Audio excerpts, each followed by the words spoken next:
We're in the room in the Metropolitan Museum of Art that's devoted to archaic Greek sculpture. Most of it funerary, so sculpture meant to mark graves. But I just saw a man walk over to this 2,600-year-old sculpture and put his hand as a kind of caress against her backside. And of course, this is wrong in so many ways.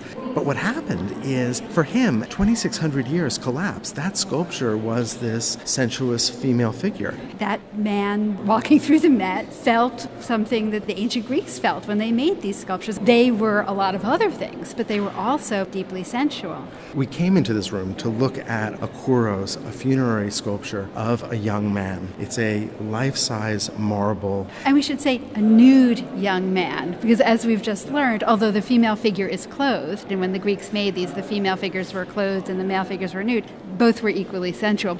The only thing he's wearing is a little choker around his neck and a headband to fill it. But what struck me was that the man who sculpted this Kouros figure was creating something that was meant to trespass lifetimes, to exist longer than any individual. It's made of stone, and it endured for millennia, and it was made to mark a tomb. So indeed, it was meant to last and to serve as a reminder not only of his life, but of his connection to his family, of his family's lineage across time. And it's important to note that this would have been made for an aristocratic family, but it's also important to note that this is not a portrait in the way that we think of that in the modern era. It's not in any way a likeness. It is instead a symbol. An ideal of manhood, of perfection. I'm interested in the way that in the 6th century we have sculpture during this archaic period that's made largely for aristocratic families, for the elite in Athens and the surrounding area. But when we move into the 5th century, with the developments toward democracy, we have sculptures that are made and commissioned for the state and by the state, and that are very different than what we see during the archaic period.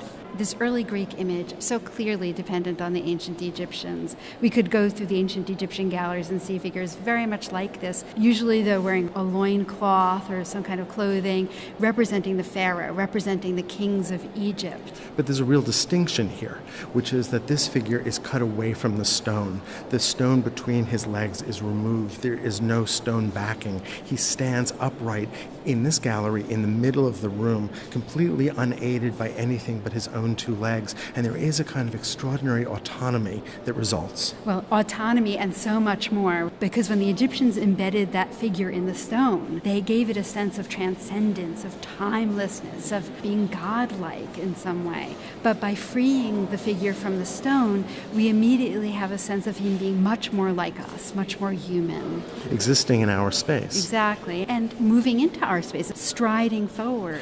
Look at his stance. His shoulders are squared, his hips are squared, his leg is forward. There's a sense of movement, but no real movement. Those limbs are locked in place, even as they're representing symbolically the forward movement of the figure. So during the classical period, in the next century, the Greeks will make figures that stand in contrapposto. That is, they've shifted their weight is firmly on one leg, one knee is bent, and the whole body becomes asymmetrical. Here, really, aside from that one foot being forward, the figure is very symmetrical. It occupies a very strange place between being here present with us and also being absent from us. And that's in the gaze, too. There's a way that he looks past us. He doesn't engage us. The lack of contrapposto, the symmetry, does place him in some ways firmly in a world that is not ours, a kind of ideal, perfect world. His features have been reduced to geometric shapes. Even his body parts are very geometric. As a result, very much isolated from each other. So you have an arm which seems distinct from the torso, as opposed to creating a smooth transition. In fact, you might even look at the sculpture and see it as very cubic, perhaps even referencing the four sides of the stone that this was carved from. One can imagine a block of marble that the sculptor is approaching from four different sides. Actually drawing the figure on those four sides and then cutting the stone away and using a system of proportions very much like the Egyptians did. The sculptor has been really careful about creating a kind of alternation between flat areas, for instance, of the face, against much more complex and deeply carved areas, the braided or beaded hair, which creates this beautiful frame for the face.